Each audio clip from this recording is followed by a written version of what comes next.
Demand and increases in demand is probably one of the biggest challenges for UK policing at the moment.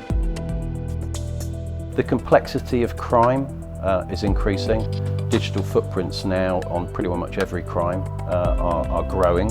It takes us on average about 17 hours more to deal with a low-level crime currently than what it did 3 years ago. We made a conscious decision to look more at our frontline policing and how we could benefit frontline policing through some of the automation. Our crime investigation and management unit who look at all the crimes that come in across the forces are inundated. RPA can do a lot of the transactional tasking to allow our officers freedom to do more complex investigation, and as a result of that we can then put cops and officers and staff in the right place at the right time to deliver a better policing service to the public. So we understand our risk, where it is, and put those people in place with the right skills at the right place at the right time.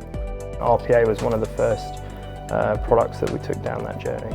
The opportunities for automation are massive in terms of getting systems that are either not possible to interact with or expensive to create integrations with to be able to talk to each other. The automation itself is delivering the equivalent of 50 FTEs worth of filing tasks. The benefit of removing this filing task from our frontline officers is the equivalent of 390,000 hours a year in Hampshire alone, which is the equivalent of getting 90 police officers back on the streets and doing the things that they need to do. The danger is that we could have something sitting in a queue for a number of days that could be high harm, high threat, high risk, but not necessarily drawn out. There is an opportunity for RPA to start to automate some of that, basically data comparison, if you like, and doing some of that risk assessment in a very safe way. There's less than 60 of us across the multi-agency safeguarding hubs across Thames Valley, and we're dealing with 14,000 tasks every month. To triage that amount of work was taking up a huge proportion of our staff officers a day. That was preventing them from making good, timely decisions because we've essentially reduced them to being admin-driven. What RPA does for us is helps us to prioritise our workload to make sure that we're getting to those at highest risk of high harm first, often within an hour of that trigger coming to us. A lot of the demand that comes through, the low-level crime, is reported online now. However, it's still very manual.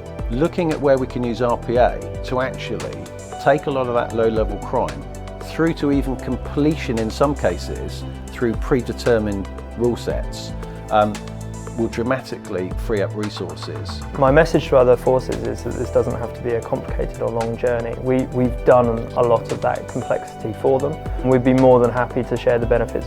Forces should be setting themselves up for major digital transformation. If you did a time and motion study on policing now versus 10 years ago, it would look completely different in terms of what proportion of their time are they spending filling out paperwork. They don't join policing to do paperwork. Our responsibility is how can we make that as easy, as quick as possible for them to be able to achieve. At the end of the day, policing is about people.